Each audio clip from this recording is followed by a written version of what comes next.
Hi everyone, welcome back again to this episode of our channel. And for our returning subscribers, karibuni sana. And if you know you're new to this channel, please don't forget to subscribe. And with me today is my one and only friend. Yes, hi guys, welcome back to this YouTube channel. We are happy to be with you again. And leo ni kumoto, yeah. Nikumoto.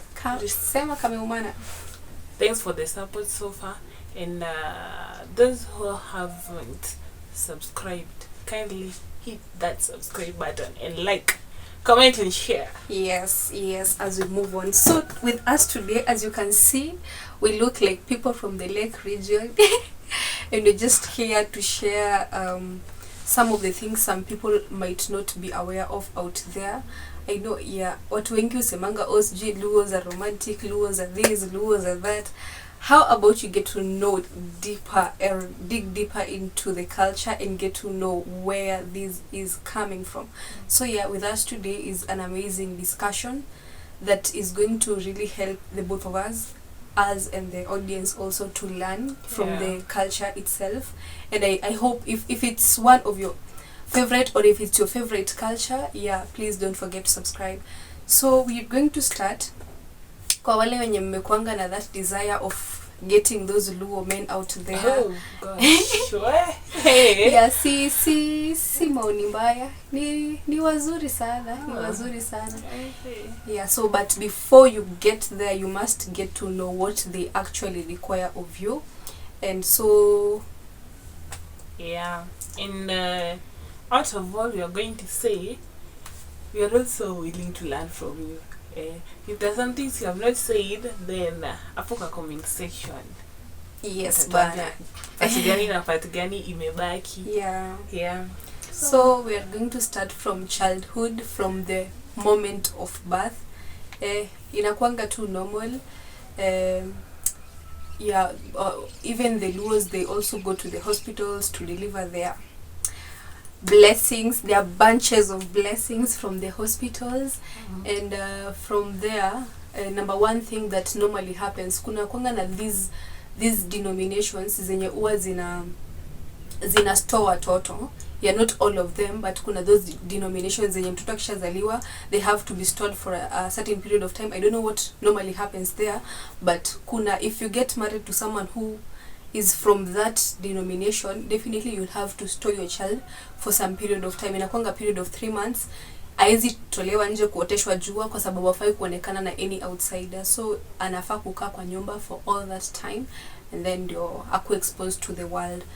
And then from there, so the cry of a baby in the Lake region, the cry of a baby signifies happiness. Ni furaha kubwa, welcoming a newborn baby, and after everything hadi mtoto amezaliwa successfully, then kuna hiyo time ya kulinda mtoto. Even the naming mtoto ananimiwa can be named the same day or later. But on the naming part, I think the first name unaweza name mtoto according to you. Imagine unaweza name from when you unataka, or you can name after your parent or your grandpa, maybe somebody you loved so much. Or maybe hiyo siku huyo mtoto amezaliwa kuna mtu amekufa. Kuna mtu alikuwa anazikwa hiyo day, ama huyo mtu amekufa hiyo day. So utapata that huyo mtoto atakuwa named after that person, so that hiyo lineage ya huyo mtu iendelee. That person will be remembered through this child. So and for the first name, the first name, I'll discuss the second name. So for the second name, mtu huwa ananemiwa according to the time of birth. Wananemiwa according to places of birth pia. According to time and places of birth. So kuna kwanga na atanisaidia kutuambia the places of birth first, and then the time of birth, naming according to places of birth. So this inakuanga so much to embrace Luo culture, but in as much as we'd really love to embrace our culture by naming our children the Luo names. Kuna watu wengine pia wana prefer mtoto asikuwe na jina ya Kijaka, mtoto akue tu na surname. And also pia kama umekuwa married there, you also have a voice in your child. Eti itakuwa guaranteed lazima kuwe nayo, but for the surname they have to take the surname. Yes, so for the places, kuna hiyo ya place, then kuna ya occurrence, kitu inafanyika hiyo time. So for the place kuna mwenye anaitwa Ayo amezaliwa kando ya barabara. Maybe the mom was going to the hospital, then before afike hapo kando ya barabara akazalia hapo. So Ayo ama Oyo. Na kama hajazalia kando ya barabara specifically, but alilemewa kwa barabara, so akaenda kazalia kwa boma ya mtu mwingine, bado ataitwa hivyo? No, maybe anaweza kuwa named according to the time sasa. So kuna watu wamezaliwa tu kwa barabara. Okay. Then kuna mtu amezaliwa, kuna kungana Ogot in Ogot, sijui kama ni concerning something of the mountain or what, I don't know, but Ogot I don't know, but kuna Ogot. I think ndio najua so far. Then according to vitu zina happen, kuna Odoyo, hiyo time ya kupalilia. Then kuna hiyo time ya kuweka mbegu. Hiyo time kuna Akomo na kuna Okomo. Then ingine tena kuna gani ingine tena? Tuna happen. Kuna kama wageni wamekuja. Mwenye amezaliwa hapo, kuna mwenye anaitwa Awelo. I didn't know that. Kuna mwenye anaitwa Awelo. Then what else? Na Ojwang nda Juang. Ama wamejua mwenyewe. Ama mamake alizaliwa kama kutua hapo. Yes, so kuna hiyo ya Ajwang na Ojwang, atuko sure, but you guys can tell us hapo kwa comment section what they mean. And then sasa kuna this time hizi ndo sasa zinakuanga so common. Akizaliwa asubuhi anaitwa Amondi, akizaliwa mchana anaitwa Acheng, akizaliwa usiku anaitwa Atieno, akizaliwa jioni anaitwa Adhiambo ama Odhim. A is for the lady and then O is for the gentleman, of course. So kama ni Adhiambo, definitely the other one will be Odhiambo. Kama ni Acheng, the other one will be Ocheng. Kama ni Atieno, the other one will be Otieno. And then kuna ni hizo tu. But then unajua kuna kama unaona kama asubuhi. Kuna asubuhi ile ya mapema kabisa, like kuna ile asubuhi hapo saa 9 saa 10. Wao ataitwa Amundi. Ile asubuhi sana. Then kuna Akinyi. Sasa hiyo asubuhi. Then tena kuna huyu mwenye bado amezaliwa asubuhi, but ni asubuhi hapo jua inaanza kutokea. Haijakuwa ile strong. Wao ataitwa Anyango. Ama Onyango. Then sasa jua ikishatokea vizuri ile imewaka, sasa atakuwa anaitwa Achim. Ile sasa mchana. So mimi personally nilizaliwa kama jua imewaka. Nilichomwa na jua. So besides that pia kuna kwanga na beliefs kwamba mtoto akiwa mdogo, like wazazi wanafaa kujipreserve. I had no clear idea about this, but I learned in the process. Unafaa kujipreserve. Kama ni msemo mwenye alikuwa anapenda kwenda nje, unaweza pea mtoto magonjwa which can even lead to the death of the child. Therefore it kills children. Na if imegundulika mapema, maybe wanaweza tafutiwa traditional medicine. Sana traditional medicine. You know, most of the time you realize that not the mom atatembea nje. Wewe kama mama uwezi anza kutoka hapo uende uanze kulala na wanaume nje. Yet you are having a young baby. Then sasa kuna our male. Oh my God. Ameenda outside there, amepatana na other women, and you know, time kuna hii duration bado unafaa kupea mwanamke wako time apone.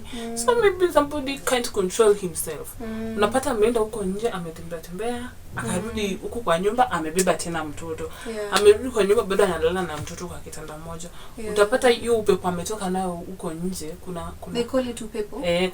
Kuna kanini nyingine atakuja, then hiyo kitu ikiingilia mtoto sana the male children they are easily affected. Utapata mtoto anakonda, mtoto anaanza hadi mtoto sijui anaanza kukaja, analeta sura nyingine hapo weird, sijui mtoto anakuwa kala gani. Yeah, and it kills. Yeah, and actually I think hizo vitu zote mostly zinakwanga kwa the male children. Like male children wanakuwa handled kama mayai. Let me tell you my friend, let me tell you Maina, wanakuwa handled kama mayai in our culture. And also for the ladies are also taken really good care of. And then unapatanga kuna hiyo period yenyewe mtoto anafaa kukalishwa akiwa na certain number of months. Unapatanga di mtoto kijana anakawia before akalishwe, but mtoto msichana anaweza kalishwa.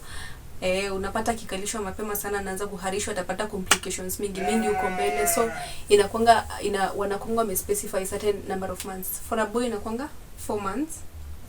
Then for a girl inakwanga 3 months. Okay. So from hapo mtoto ana grow anakuwa mkubwa, inafika mahali if they have the grannies and kama wako na the grannies, the male children wana follow the grandpas and then the female children wana follow the grandmas. So in the process, in their discussions, in their everything, in their closeness, wanakuwa taught about how life is supposed to be, how to tackle life. And for a case where they don't have the grannies, unapata tu wanakuwa raised up by the moms and then wana grow until the time of marriage. So hapo katikati ya kunanga vitu mingi complicated, but sasa hapa kwa marriage sasa is where now the story begins. But sasa unaona hivyo kitambo bado unaona kama like people live as a family. So maybe I don't have a grandpa, I don't have the grandparents, but unapata that kuna huyo wakando. I'll consider him or her as my grandparent, and I'll still be willing to learn from them. So bado ni family thing. So when it reaches to marriage, kuna kwanga na that traditional marriage which is very common and it's compulsory to everyone, if I'm not wrong, kwa sababu ni something generational, ni kitu ita happen and then it will lead to something else happening hapo chini, so it has to be obeyed. It's a tradition. So for the traditional marriage, if you are a Luo lady, if you're a man from another tribe and you want to marry a Luo lady, kuna kwanga na traditional wedding, which is ni kama kuleta mahari. So in this wedding, first there is bargaining of the bride price. In the bargaining of the bride price process, msichana hakuangi hapo. I think this applies to all cultures, if I'm not wrong. Mtoto msichana hafai kukua hapo. So it's only the male child and the brothers to the male and the brothers to the female and other gentlemen wenye wanaweza kuwa waliwa accompany, they come and then they bargain the bride price. And then once they come to a common agreement, they set a date, and then the price, the mahari is letwad. But then, okay, according to the requirement, according to how I was taught, that if a man, maybe you have been dating with a man, either a Luo or not a Luo, then imefika hii point that express your willingness to get married to you. First, anafaa approach your parents. Unafaa kumpeleka introduction, si ile mahari, but unampeleka tu, then ana express his willingness in marrying the lady from that home. Anafaa kuenda ajuane na wazazi, ajue nyumbani kwanza, then after that, so they plan about your discussion dowry. That one happens before the discussion now, and then the discussion, then the actual paying of mahari. So during the actual mahari payment, it also happens the same way. The ladies are not supposed to be there, right? So she'll tell us more about now the actual mahari, the actual mahari ceremony. The actual mahari, we call it the nyombo ceremony. The nyombo ceremony. The nyombo ceremony, the lady atakuwa wanafaa kupikia bwanake and Yeah. this and this. The ladies So- and the girlfriends and the cousins wenye pia ni ladies wanafaa kukua kwa kitchen wakiwatayarishia meals, I think so. So on that day actually the lady anafaa kwa set unatoka na yeye kwako hadi kama alikuwa amekuja kutembelea, but she's supposed to be going back to the mother's house. Yeah. Akae hapo alale huko, then the next day preparation inaanzia asubuhi. So the in-law, the son-in-law, hiyo day ndio ng'ombe wanaingizwa kwa boma through your main gate. Through the main gate. Na nasikia alikuwa ananiambia ng'ombe zinafaa kukuja zikitembea, hazifai kukuja kwa gari. Zinafaa kuingia through the main gate zikitembea, zikiletwa hivyo. Then the man pia anaingia through the main gate. Then waende kwanza kwa nyumba ya mama. So hiyo time ndio kuna vyakula lazima bwanako akule in the sitting room of your mom. Kwa sitting room ya mamako. Like in the house of your mom. Unaona kama tuseme umepeleka bwanako introduction before, but bado hajaleta mahari, haruhusiwi kula kuku. Anaweza kula those other food. So this day anafaa kula kuku kwa nyumba ya mamako in the presence of these your brothers and those people who accompanied him. So your day, yeah. I really don't know what kuku signifies in this whole thing, but lazima akule kuku. Kama hajaleta mahari kwenyu, he will never eat kuku kwenyu. So until alete mahari ndo atakula kuku kwenyu. Na kama hajaleta mahari hajakuoa, he's not supposed to, kwa sababu he can't claim you. Yeah, he can't claim you. That kuku is what inafungulia nje ya claim. And then something else, tuseme in a family setup where maybe mmekuwa wasichana wengi, and the first lady maybe she's a career woman, and then the other ladies wenye wanamfuata maybe wenye wamemtangulia ku get married. Yeah, the traditional wedding cannot be done. So kama wamefanya church wedding, they can't head to traditional wedding before ule mkubwa afanyiwe traditional wedding yake. So maybe they can just opt for church wedding, but for the traditional wedding they put it pending first until the elder sister amefanyiwa hivyo, and it cannot happen the same year. Tuseme you're the second born, umeolewa 2024, your sister sister yako mkubwa amepelekewa mahari 2024, you cannot be pelekwa mahari for 2024 pia. You'll have to wait mwaka moja uishe ndio pia wewe upelekewe. Inakuwa different seasons. Yes. Then but you married ama akileta hiyo traditional wedding, but afai kula kwa nyumba ya mother-in-law, like ama hata hao ng'ombe hawafai kuingia kwa boma ya kina msichana. Huyu mwanaume mwenyewe hafai kwenda kukula kwa boma mama msichana, afai kwenda kula huko kuku. So inakaa ni kama alipeleka mahari nusu. Yeah. Since you are supposed to do all these things. Yeah, so no, inakuanga advised like you just respect the hierarchy of birth. Kama wewe ni first born, heshimu tu your position. Wewe ni second born, heshimu your position. Mimi jamani, heshimu your position. And you like inakuanga a way of respect. And mostly ukinotice in families where these things zimekuwa done in a way that does not respect the tradition, unapatanga kuna kuanga na that hatred ama chuki kati ya siblings, which will be a really long lasting thing. So to avoid all these things, just respect your position as the second born, respect your position as the third born, and everything will go vizuri. In a situation where you as the second born unakuanga capable, but the first born is not in a position to do all these things by himself, what normally happens? When in the situation of boys or in the situation of girls? Can be both. You can discuss both. Both. You know, in the situation of girls, your sister can't help your dowry to be paid. They can just push, or your family can't help. Yeah. But they can just push the family of your man. Of your husband. Yeah. Hawawezi shughulikia hapo kwa nini. Maybe wanaweza kukusaidia pale kwa story na boma ama nini. But story na dowry, it's your man and his family. Ni wao ndio wanafaa kuleta hiyo nini. So hapo they are just to ushi hapo. Kwa story ya mwanaume ndio sasa utapata brother yake wanaweza ingilia na waseme tufanye hivi na hivi ili apeleke mahali. Juu unaona sasa hii mahali inatoka from this other side. But in the situation of a lady, ni wewe na bwanako na watu wao. Kaumane na wewe. Kaumane. Yeah, but it's normally a good thing if kila kitu imekuwa obeyed vizuri, because if in a situation where